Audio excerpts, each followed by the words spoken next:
Battery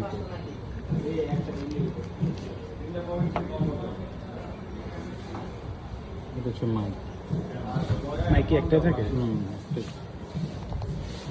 এটা না দুইটা থাকে মাইক? না না, একটাই থাকে। এটা এটার সাথে ওয়্যারলেসে কানেক্ট হয়ে যাবে। এটা হচ্ছে ট্রাইপড মাউন্ট।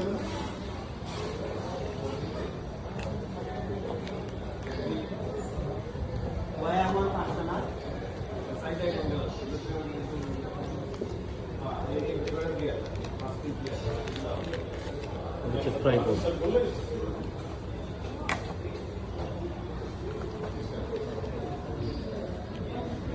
আসসালামু আলাইকুম। ক্যামেরা পক্ষ থেকে আমি আপনাদের সকলকে জানাই আন্তরিক শুভেচ্ছা এবং এটা হচ্ছে উইন্ডশিল্ড মাইক্রোফোন। এর মধ্যে একটা লিজেন্ডারি ব্র্যান্ড বাংলাদেশে মার্কেটে drone action camera microphone mobile কিনবেন এবং ক্যামেরা কিনবেন কিন্তু তাতেই হচ্ছে এই ব্র্যান্ডটি। এই যাবে হ্যাঁ, কেন ডিজে এত বেশি জনপ্রিয়? সারা বিশ্বে আমরা জানি যে ডিজে